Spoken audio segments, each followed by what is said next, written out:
ನಮಸ್ಕಾರ ಸ್ನೇಹಿತರ. ಎಲ್ಲ ಗೃಹಲಕ್ಷ್ಮಿಯರಿಗೆ ಬಿಗ್ ಶಾಕ್ ಅಂತಾನೆ ಹೇಳಬಹುದು. ಸಿಎಂ ಬದಲಾವಣೆ ಕೂಡ ಆಗಿದೆ ಮತ್ತು ಗೃಹಲಕ್ಷ್ಮಿ ಯೋಜನೆಯಲ್ಲಿ ಬದಲಾವಣೆ ಆಗದೆ ಹೇಗೆ ಸ್ನೇಹಿತರೆ? ಪ್ರತಿಯೊಂದು ಕಂತಿನಲ್ಲಿ ಕೂಡ ನಾವು ಬದಲಾವಣೆಯನ್ನ ಕಾಣ್ತಾ ಬಂದಿದ್ದೀವಿ. ಈಗ ಮತ್ತೆ ಒಂದು ದೊಡ್ಡ ಬದಲಾವಣೆ ಆಗ್ತಾ ಇದೆ. ಸೊ ಬಹಳ ಇಂಪಾರ್ಟೆಂಟ್ ಮಾಹಿತಿ ನಿಮಗೆ ಜ್ಞಾಪಕ ಇರಲಿ. ಮುಂದಿನ ದಿನಗಳಲ್ಲಿ ಎಲೆಕ್ಷನ್ ಸಮೀಪ ಬಂದ ಹಾಗೆ ಎಷ್ಟು ಕಂತುಗಳು ಪೆಂಡಿಂಗ್ ಉಳಿದಿರ್ತಾವೋ ಮತ್ತೆ ಎಷ್ಟು ಕಂತುಗಳನ್ನ ಮುಂದೆ ಕೊಡ್ತಾ ಹೋಗ್ತಾವೋ ಎಲ್ಲವೂ ಕೂಡ ಕ್ಲಿಯರ್ ಮಾಡ್ತಾ ಹೋಗ್ತಾರೆ. ಯಾಕೆ ಅಂದರೆ ಎಲೆಕ್ಷನ್ ಸಮೀಪ ಬಂದಿರುತ್ತೆ. ಸೊ ಅದಕ್ಕಾಗಿ ನೀವು ಎಲಿಜಿಬಿಲಿಟಿಯನ್ನು ಉಳಿಸ್ಕೊಳ್ಳೋದು ಅತಿ ಅವಶ್ಯಕ. ಬರೀ ರೇಷನ್ಸ್ ಕಾರ್ಡು ಅರ್ಹತೆ ಹೊಂದಿದ್ರೆ ಅಷ್ಟೇ ಅಲ್ಲ, ನಿಮ್ಮ ಬ್ಯಾಂಕ್ ಖಾತೆಯೂ ಕೂಡ ಚಾಲ್ತಿಯಲ್ಲಿರಬೇಕು, ಆ್ಯಕ್ಟಿವ್ ಇರಬೇಕು.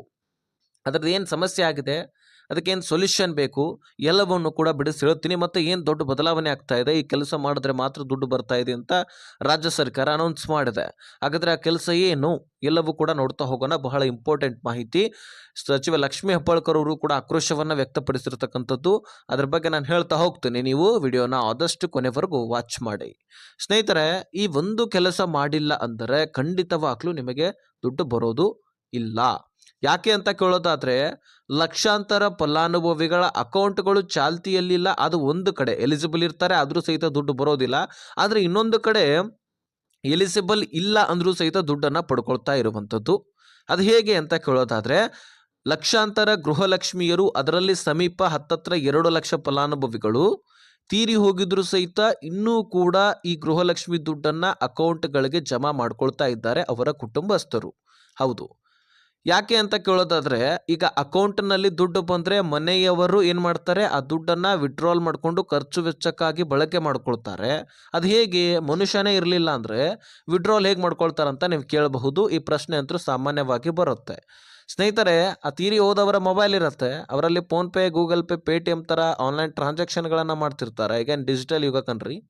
ಅದನ್ನು ಹೊರತುಪಡಿಸಿದ್ರೆ ATM ಕಾರ್ಡ್ ಅಂತೂ ಇದ್ದಿರುತ್ತೆ.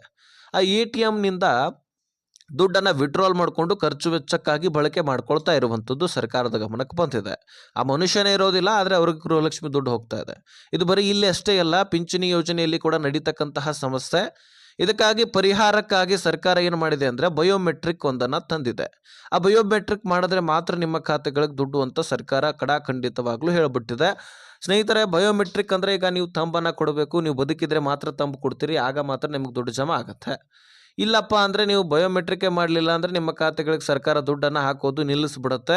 ಸೊ ಹಾಗಾಗಿ ಬಯೋಮೆಟ್ರಿಕ್ ಮಾಡೋದು ಅತ್ಯವಶ್ಯಕ. ನೀವು ಬದುಕಿರ್ರಿ ಅಥವಾ ಯಾರು ಮರಣ ಹೊಂದಿರ್ತಾರೆ ಆ ಒಂದು ಜಾಗದಲ್ಲಿ ನಿಮ್ಮ ಮನೆಯಲ್ಲಿರ್ತಕ್ಕಂತಹ ಕುಟುಂಬಸ್ಥರ ಹೆಸರನ್ನು ಸೇರ್ಪಡೆ ಮಾಡಿಕೊಂಡು, ಯಾರಾದರೂ ಹೆಣ್ಣು ಮಕ್ಕಳ ಹೆಸರನ್ನು ಸೇರ್ಪಡೆ ಮಾಡಿ ಅವರ ಹೆಸರಿನಲ್ಲಿ ದುಡ್ಡನ್ನು ಜಮಾ ಮಾಡ್ಕೊಳ್ಬಹುದು. ಅದಕ್ಕೆ ಸರ್ಕಾರ ಓಕೆ ಅನ್ನತ್ತೆ. ಆದರೆ ತೀರಿ ಹೋದರೂ ಸಹಿತ ಆ ಮುಖ್ಯಸ್ಥೇನೇ ಇರೋದಿಲ್ಲ, ಆದರೂ ಸಹಿತ ದುಡ್ಡು ಬೇಕಂದ್ರೆ ಸರ್ಕಾರ ಕೊಡೋದಿಲ್ಲ, ಆ್ಯಕ್ಷನ್ ತೆಗೆದುಕೊಳ್ಳುತ್ತೆ.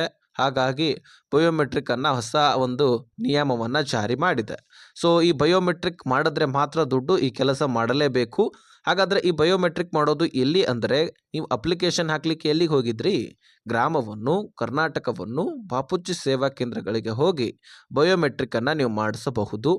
ಆಗ ಮಾತ್ರ ನಿಮ್ಮ ಖಾತೆಗಳಿಗೆ ಈ ದುಡ್ಡು ಜಮಾ ಆಗ್ತಾ ಬರುತ್ತೆ.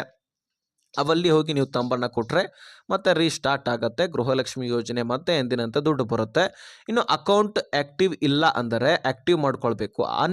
ಅದು ಡಿಆಕ್ಟಿವೇಟ್ ಯಾಕೆ ಆಗುತ್ತಂದರೆ, ನಿಮ್ಮ ಖಾತೆಗಳಲ್ಲಿ ದುಡ್ಡು ಹಾಕೋದು ತೆಗೆಯೋದು ನೀವು ಮಾಡ್ತಾ ಇರೋದಿಲ್ಲ. ಸೊ ಒಂದು ಸಾರಿ ನೀವು ಏನು ಮಾಡಬೇಕು, ಟ್ರಾನ್ಸಾಕ್ಷನ್ ಆದರೂ ಮಾಡ್ತಾ ಇರಬೇಕು. ಅದರಲ್ಲಿ ಹಳ್ಳಿಯಲ್ಲಿರ್ತಕ್ಕಂತಹ ಮಹಿಳೆಯರು ಏನು ಮಾಡ್ತೀರಿ, ನೀವು ಅಕೌಂಟನ್ನು ಯೂಸೇ ಮಾಡೋದಿಲ್ಲ ಅಥವಾ ಆನ್ಲೈನ್ ಟ್ರಾನ್ಸಾಕ್ಷನ್ಗಳನ್ನು ಮಾಡಿಸೋದಿಲ್ಲ. ಗೂಗಲ್ ಪೇ, ಫೋನ್ಪೇ, ಪೇಟಿಎಮ್ನ ಮುಖಾಂತರನೂ ಕೂಡ ಟ್ರಾನ್ಸಾಕ್ಷನ್ ಮಾಡಿಸೋದಿಲ್ಲ. ಇನ್ನು ಬ್ಯಾಂಕ್ಗಳಿಗೆ ಹೋಗಿ ಅಲ್ಲಿ ಕೂಡ ನೀವು ಟ್ರಾನ್ಸಾಕ್ಷನ್ ಮಾಡಿಸ್ತಾ ಇರೋದಿಲ್ಲ.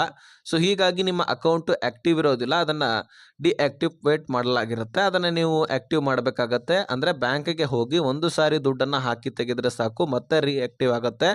ಅದು ಆ್ಯಕ್ಟಿವ್ ಆದ ತಕ್ಷಣ ನಿಮಗೆ ಎಂದಿನಂತೆ ಗೃಹಲಕ್ಷ್ಮಿ ದುಡ್ಡು ಜಮಾ ಆಗಲಿಕ್ಕೆ ಪ್ರಾರಂಭವಾಗುತ್ತೆ. ಒಂದು ಸಾರಿ KYC ಮಾಡಿಸಿ ದುಡ್ಡನ್ನು ಹಾಕಿ ತೆಗೆದು ಮಾಡಬೇಕು. ಮತ್ತು ಮೇಲಿಂದ ಮೇಲೆಗೆ ಟ್ರಾನ್ಸಾಕ್ಷನ್ ಮಾಡಿಸ್ತಾ ಇರಬೇಕು. ಆಗ ಮಾತ್ರ ನಿಮ್ಮ ಅಕೌಂಟು ಆ್ಯಕ್ಟಿವ್ ಇರಲಿಕ್ಕೆ ಸಾಧ್ಯ. ಇಲ್ಲ ಅಂದರೆ ಖಂಡಿತವಾಗ್ಲೂ ನಿಮಗೆ ದುಡ್ಡು ಬರೋದಿಲ್ಲ. ರೇಷನ್ ಸಿಗತ್ತೆ, ಯಾಕಂದರೆ ರೇಷನ್ಸ್ ಕಾರ್ಡ್ಗಳಿಗೂ ಬ್ಯಾಂಕ್ ಅಕೌಂಟ್ಗಳಿಗೂ ಸಂಬಂಧ ಇರೋದಿಲ್ಲ. ರೇಷನ್ ಸಿಗತ್ತೆ, ನೀವು ಅಕೌಂಟ್ ಆ್ಯಕ್ಟಿವ್ ಇರೋದಿಲ್ಲ ಅಷ್ಟೇ. ಆ ಅಕೌಂಟ್ ಆ್ಯಕ್ಟಿವ್ ಇದ್ದರೆ ಮಾತ್ರ ನಿಮ್ಮ ಖಾತೆಗಳಿಗೆ ದುಡ್ಡು ಬರುವಂಥದ್ದು. ಇದನ್ನು ಸರ್ಕಾರವೇ ಖುದ್ದಾಗಿ ಸಚಿವೆ ಲಕ್ಷ್ಮೀ ಹೆಬ್ಬಾಳ್ಕರ್ ಅವರೇ ಸ್ಪಷ್ಟನೆಯನ್ನು ಕೊಟ್ಟಿರ್ತಕ್ಕಂಥದ್ದು. ಈ ರೀತಿಯೂ ಕೂಡ ಹತ್ತತ್ರ 1.5 ಲಕ್ಷದಿಂದ 2 ಲಕ್ಷ ಮಹಿಳೆಯರದ್ದು ಆಗಿದೆ ಅಂತ. ಇದನ್ನು ಸರಿಪಡಿಸ್ಕೊಂಡ್ರೆ ನಾವು ದುಡ್ಡು ಹಾಕ್ತೀವಿ, ಇಲ್ಲ ನಿಮಗೆ ದುಡ್ಡು ಬರ್ತಾ ಇಲ್ಲ ಅಂದರೆ ನಾವೇನು ಮಾಡ್ಲಿಕ್ಕೆ ಸಾಧ್ಯ ಇಲ್ಲ, ಅದನ್ನು ಮೊದಲು ಸರಿಪಡಿಸ್ಬೇಕಂತ ಹೇಳಿದ್ದಾರೆ.